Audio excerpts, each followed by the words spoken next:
Today, let's talk about the CNS ischemic response. The CNS ischemic response is one of the short-term arterial pressure regulating mechanisms in the body, right? This is a short-term, and like the other short-term mechanisms, it is based on the sympathetic and the parasympathetic nervous system. So this short-term regulation is achieved via the autonomic nervous system, right? The CNS ischemic response is a bit different from the other short-term arterial pressure regulating mechanisms that operate within the human body. And how are they different? Well, first of all, the CNS ischemic response is not significant in normal day-to-day life, whereas the other the baroreceptors and the chemoreceptors, they have significance in day-to-day activities,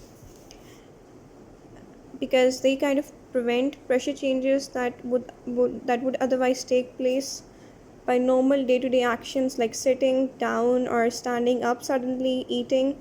So they prevent pressure changes because of those normal activities, whereas this short-term regulation is only ever activated if the pressure falls below 60 millimeters mercury, which is pretty low given that the normal is 100.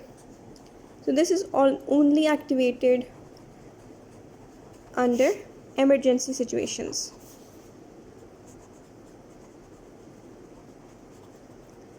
And it is at its strongest stimulation when the pressure falls to 15 to 20.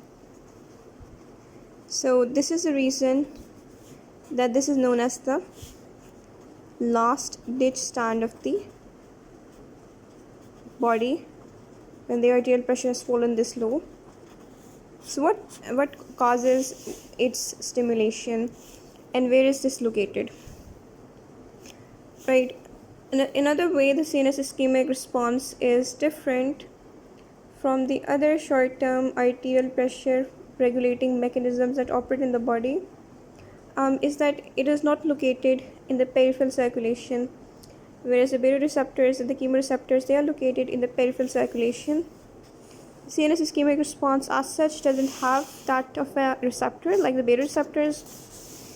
It's because of CO2 accumulation, basically. Where and why? When the arterial pressure has fallen this low that it is less than 60, in spite of auto-regulatory control of the body, the blood flow to the brain and the rest of the body parts will begin to fall. And as Q falls, which is the blood flow, the brain, and in the brain we have the vasomotor center, which is the vasoconstrictor and vasodilator center. So this center will suffer from nutritional deficiency due to cerebral ischemia, and part of this nutritional deficiency will have to do with the CO2 accumulation and accumulation of other substances, and this accumulation will strongly activate the vasoconstrictory nerves and the cardioacceleratory nerves in the vasomotor center, and these will cause extreme sympathetic stimulation throughout the body, so much so that the arterial pressure can rise to 250 millimeters mercury, 100 being the normal, and given that it was actually falling to 60 and now it's 250 millimeters mercury for up to 10 minutes, right? And this is near about the highest systemic arterial pressure that the heart can even possibly pump, so we can't go above that.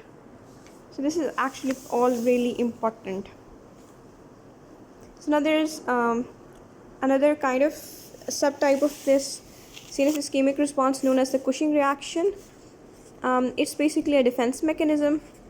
If for whatever reason the cerebrospinal fluid pressure increases so much that the brain begins to compress along with its arteries, the CNS ischemic response is similarly stimulated, and it causes the pressure inside of the cerebral arteries to increase so much that it exceeds the pressure in the CSF by a certain amount, so that they are no longer compressed and blood supply can renew to the parts of the brain. I'm hoping this was helpful.